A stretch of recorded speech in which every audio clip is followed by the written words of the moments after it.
Hello there, YouTubers. I'm here in the upper garage here where I work at the labor department, and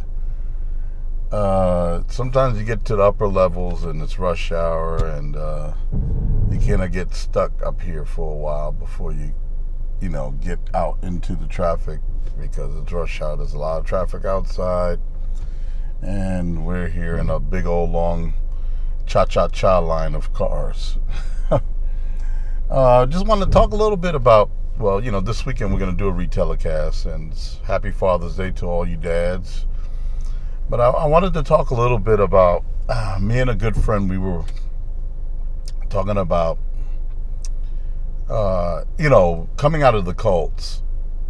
You come to realize that sometimes the sources of information are fallacious, and the reason why is sometimes the sources or the people using the sources really don't know what they're talking about.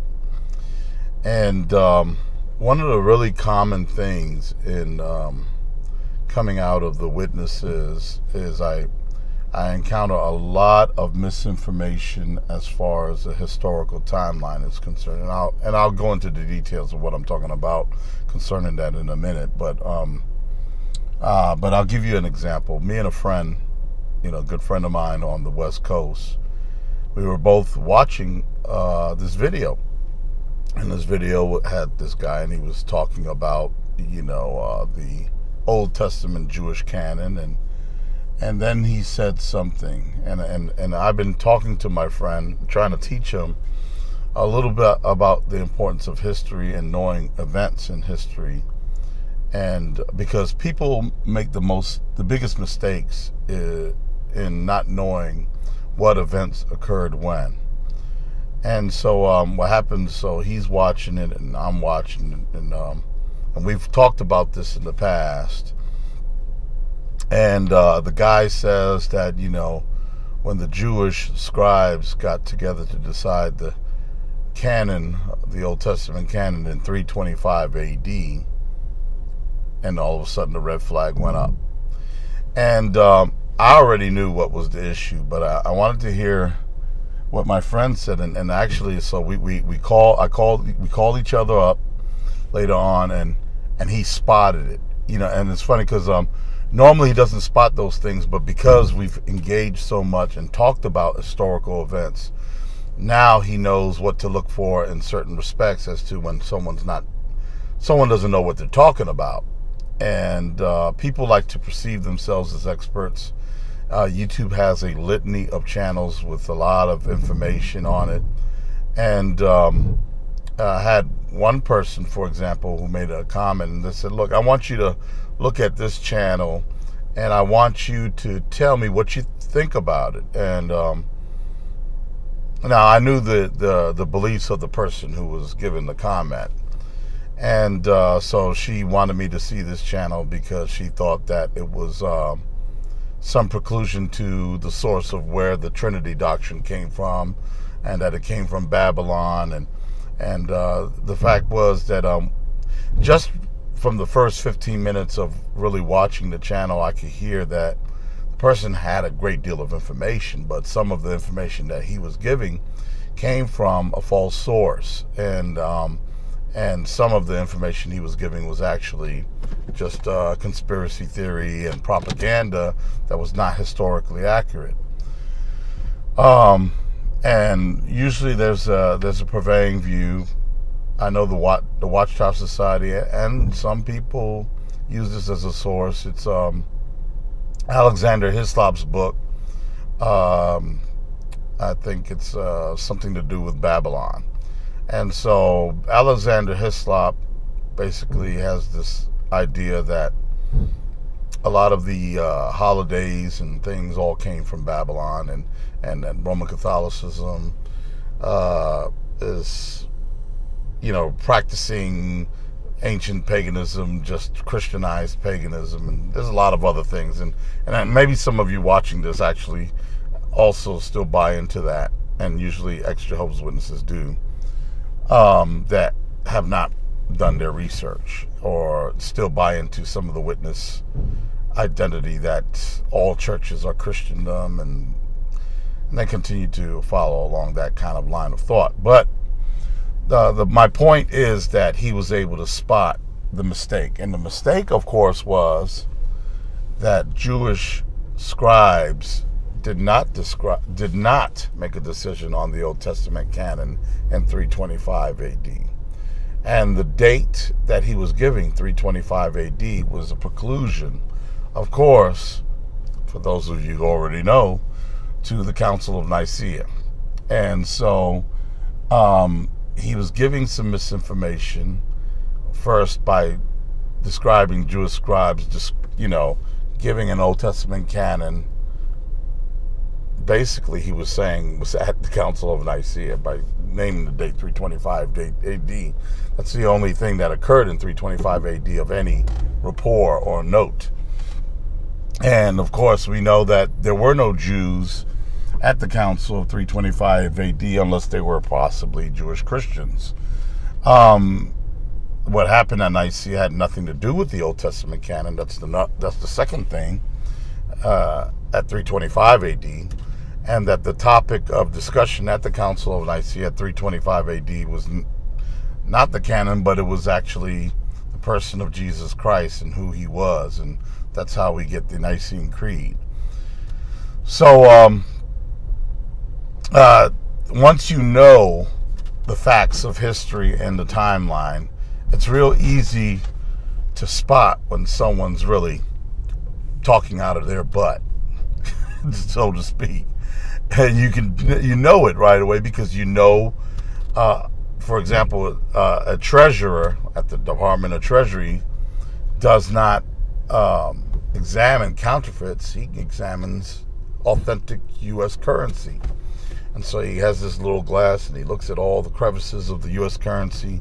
And by examining actual currency, he can spot the fallacies of counterfeits. And so by actually coming to a knowledge of real history, you can tell when people are performing acts of what we call revisionism. The Watchtower Society was notorious for doing revisionism. And what is revisionism? Revisionism is your version of history. and your version of history is not actual history. It's a false version. It's a fantasy of what history really is and is represented by. And so that's one of the weaknesses I notice in a lot of people that come out of the cults, is that they have this revisionism of history based upon largely false information, false sources that are shoddy scholarship, like Alexander Hislop's The Two Babylons. That's the name of the book, The Two Babylons. And buy into a lot of conspiracy theory stuff, which has a little sprinkling of history in it, but often misplaces it or misinterprets it or creates a whole different narrative to events. For example, one of the narratives that are created about the Nicene Council is the fact that they believe that Constantine made the decision on behalf of the Trinity, and it was his influence that caused the Nicene Creed. Or another thing that I've heard is that he decided what books would go into the Bible and what books would not go in the Bible. Of course, once again, the biblical canon wasn't being decided at the Nicene Council. It was Christology. So you hear those two things most often repeated, their errors. And they're errors for a couple reasons. One, the error that there's an error that Constantine was fighting on behalf of the Trinity, because, of course, Constantine, we find out later on, sided with semi-Arianism and actually found a great appeal to Arianism. And he was actually baptized by a semi-Arian in Eusebius of Nicomedia, who was a semi-Arian. So Constantine actually didn't care for the Trinity doctrine. He didn't care for any doctrine at the council, but later on he would side on with semi-Arianism. And semi-Arianism is basically not that much different from Arianism. It teaches that Jesus is as an exalted creature. And in fact, Arianism and Unitarianism actually have a lot more in common with the traditional beliefs of Greek and Roman paganism than Trinitarianism. And the reason why is because just take a look at anything Greek-Roman mythology. Greek and Roman mythology teaches that you have the big god, Zeus, aka Jupiter. He's the big G god, and then he's surrounded by small g gods, Mercury, the god of love, Cupid, Mars, the god of war, all of those things. And so actually Greek religions and Roman religions had nothing to do with Trinitarianism. They would have rejected it because they would not have understood it.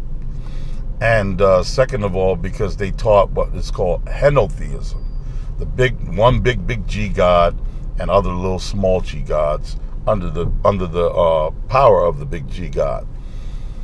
So those are little clues that you can look for every time when you know the actual facts of things.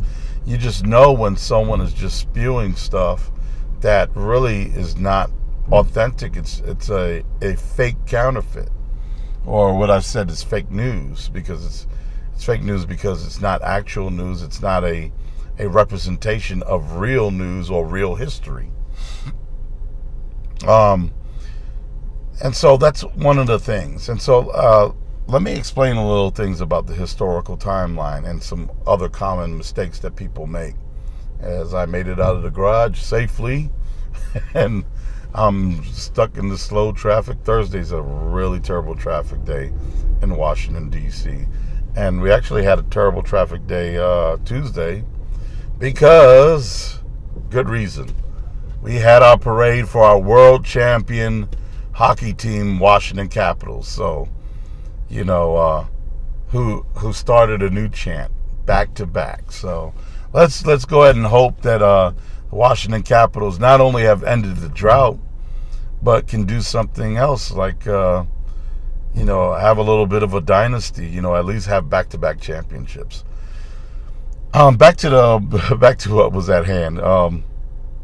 One of the misnomers, for example, of the historical timeline is you have, for example, BCE, which is before Christ, and then you have AD, which is in the year of our Lord, or when Jesus was living, which starts with the first century, and so you go from 0 to 100, and that's the first century. The second century is from 100 to 200. And the third century is from 2 to 300. And then the fourth century, 3 to 400. So that's it. That's how you count it. It's funny because you could be in the 300s and it's the fourth century, because you start with the number 0 when you do the timeline. So anyway, one of the misnomers is that the Catholic Church, as it exists today, with big funny hats and pageantry and big cathedrals and I heard one YouTube channel said that once again, another error, that people were being burned at the stake in the in the second century, first and second century. I'm stuck here on this red light, right in the middle of traffic. In the first, that's because no one's going. First and second century, right?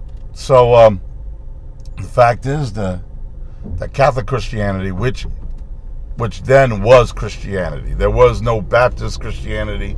There were no Adventists, no Jehovah's Witnesses. You were either Western Christianity, which is Catholic Christianity, or Latin Christianity, or you were Eastern Christianity, which was Greek Christianity, which is what we know as the Eastern Orthodox Church or Greek Orthodoxy. And so really, Orthodoxy was known as the East, and Catholicism was known as the West, which means just universal, and ways to describe their faith. Orthodoxy means, of course, correct standard, or to meet these standards. So here you have in the 2nd century, that's after John writes the book of Revelations, the last book written. He dies, he starves to death on the island of Patmos. But the last book that he wrote was what's called the book of Revelation, was actually called the Apocalypse of John. A lot of people don't know that. So the Apocalypse of John, which is called the book of Revelation, was the last book written. And here you have the 2nd century, and all the apostles have pretty much died. And then you have guys like Ignatius, the guys that the apostles taught. And in my last video, I think the one previous to that one, I talked a little bit about the apostolic fathers or the ante-Nicene fathers that came before Nicaea, or the men that were mentored by the apostles. So what happens is you still have a Christianity that's under persecution. You still have a Christianity that's hiding in the catacombs. You still have a Christianity that's not legalized. And so Christianity maintained being persecuted and under the Roman gun, or as the I guess the cult of the Roman Empire, until Constantine. And then Constantine, Christianity was actually starting to flourish, even though it was an underground religion and illegal. And illegal in the same way, for example, in China. In China, you have Christians that really hide in their homes, and they meet in just really secret ways. Even though in China, Christianity is flourishing right now. So you have thousands and thousands of people now secretly hiding in China, very much the way they did during the Roman Empire, because they were not a legal religion. They were not a recognized religion of the empire. And Constantine now recognizes that there's a great population in the Roman Empire that is Christian, and he wants to unite the empire, and he wants to embrace Christianity. And so he legalizes Christianity, and eventually makes the temples, the pagan temples, the churches were built on top of the temples. In fact, if you were to go into Rome, you'll see churches, and then in the basements and in the catacombs are the temples, the pagan temples there, right underneath the church. So, the fact is that this idea that Christians were persecuting anybody, when the last apostle died, is ridiculous. Catholicism didn't really exist as it does today. In fact, Catholic persecution doesn't really come on the scene historically until the Reformation. And with the Reformation came, of course, the Inquisition. And largely the persecution of the Catholic Church during the Reformation was, one, against Islam, Islamic captives, and number two, it was against Protestants. And that's where you get the Inquisitions from. It was really, really and to give you an idea of when that happens, is we don't get into the Reformation until about the 1400s. And the 1400s, you have Huss. Actually, yeah, in the 1400s, you have John Wycliffe first. He's called the Morning Star of the Reformation. And he's not killed, he's just exiled. And he's a Catholic, a educated Catholic, a pastor and teacher in the universities that are starting, and he becomes outlawed because of his teaching. And from his writings, you have the Hussites, which Jan Hus began. And Jan Hus was just a lowly parish priest who got a hold of course, some of Wycliffe's writings and started teaching some of the things that Wycliffe was teaching. And so this is in the 1400s. And so what does that mean? That means actual persecution from actual Christians, Catholic Christians, Catholicism, doesn't happen for 1400 years. There is no so-called persecution. No, this is a turning lane. You can't go. It's a red light. I have people who don't know what they're doing. Now I can go.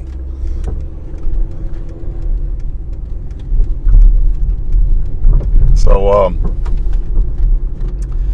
anyway, back to where I was. Yeah, so for 1400 years, you don't have actual Catholic persecution. If anything, it's funny because people, I think the person was saying that the Trinitarian Christians or the Catholic Christians were persecuting the Arians in the 2nd century, which is not true also because the Arians didn't exist in the 2nd century. Arianism didn't come until really late 2nd century and early 3rd century. You did have what we call the Ebionites, which was kind of a form of Socinianism. Socinianism doesn't come later on either. But this whole idea, no one was tormenting people for their beliefs from Christianity in the first 300 years. Only Christians were being persecuted.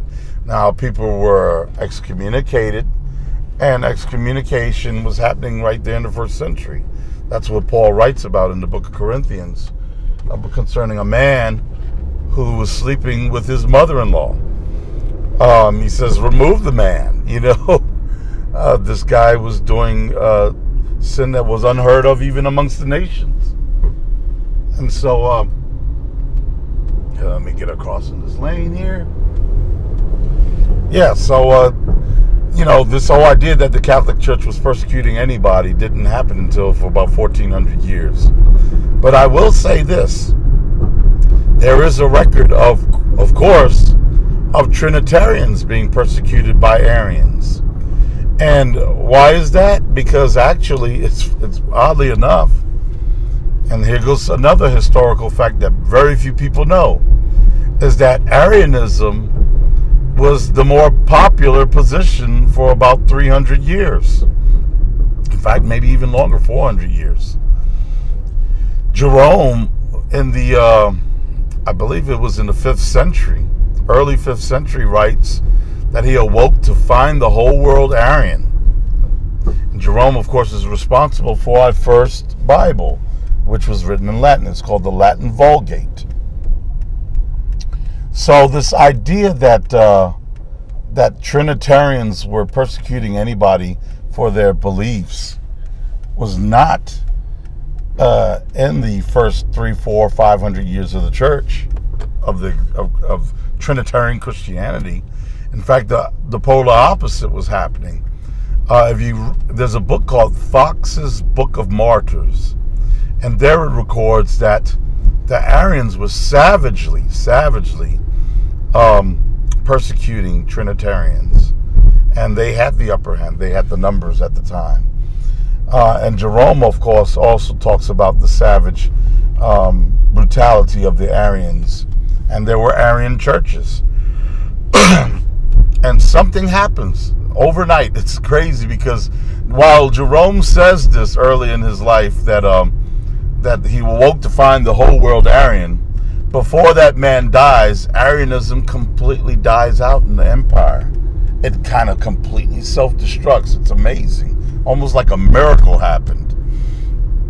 And then the Arian churches eventually crumbled, and you just can't find Arianism. It just completely disappears off the map until the Reformation.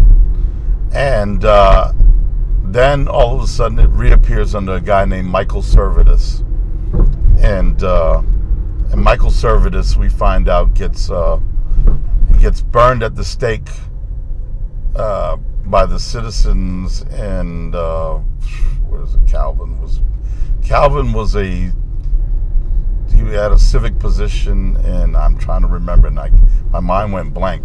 But during the days of John Calvin, and John Calvin actually tried to warn the man not to come into this town because they're going to kill you. And well, I guess he didn't believe Calvin, and he got roasted. But and there are reasons for that. The things that we now. It was a form of theocracy that existed at that time. Anyway, so once again, like I said, if people would examine historical events in their timelines and understand how things took place, you have, for example, the medieval era, where basically people were dying from a plague. This is right before the Reformation, and the medieval era probably happened between, I think, 1100 and 1200 and 1300, maybe. It might have been about 200 years worth of just plagues and death. But during the medieval eras, where what we call the Dark Ages. So, I mean, while Catholicism became a power, that is, the Roman Empire then became the Holy Roman Catholic Church. Around maybe the 5th century, and then you have, of course, the Crusades. This idea that Christians were persecuting Christians, or Arians were being persecuted, is a historical revisionism. It's not true. So I said all this, and we have now 27 minutes to say this. Make sure you have good sources. Make sure you have your facts straight before you start sharing things. You don't want to be the great pretender, the old song. You don't want to give shoddy scholarship or be the purveyor of false information. In fact, I've even seen false information given by scholars, and this is something I was talking to my friend about. I've had people on my podcast that, the thing is, when you understand scholarship, is that you have scholars that are scholars in a certain field, but that means that they're strong in that field, but they may be weak in another field. One scholar, and I won't say his name, great at understanding biblical Greek, really great at that.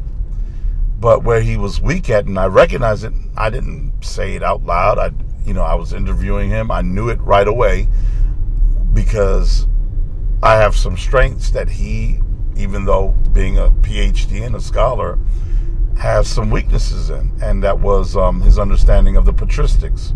The patristics is basically the word for the writings of the early church, like the Apostolic Fathers or the Ante-Nicene Fathers. And then you have also the Nicene Fathers, which is really, I guess that would be from Nicaea on to somewhere around the 600s, around the 5th and 6th century. And then you have the post-Nicene Fathers, which usually go from, I believe, the 6th century to almost the 8th or 9th century. So, just want you guys to remember, one great thing you can do is pick up a historical timeline, and that will help. It will help you really come to an understanding of things and being able to spot the fake and the fake news, the revisionism, and when people are talking out of their butt from when someone actually knows what they're talking about.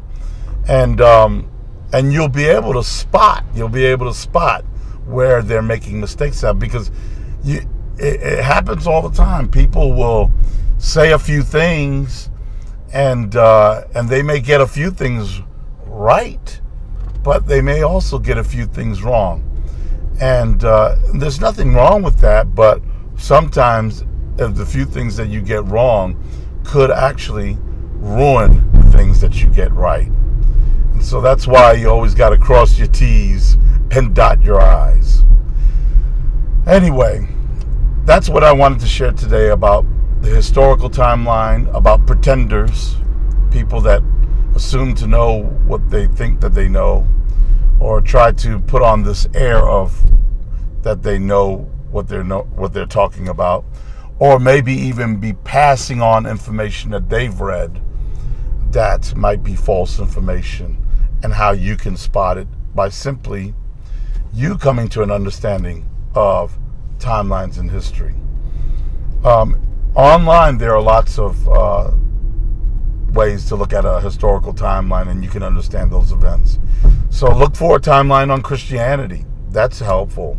And then be familiar with what events happened when, and that will be able to equip you to be able to, for yourself, discern the real dollar bill from the fake currency. That's it for me. Signing off. Go ahead and listen at 1 o'clock Eastern time to us. We have a retelecast. It's Lori Hepburn Caravaggio. And next week, next Saturday, we will be talking about the different views of the canon of Scripture with William Albrecht. And I have a couple questions myself. He's a really, I think he's an expert on the canon. So God bless you all. Happy Father's Day. Bye-bye.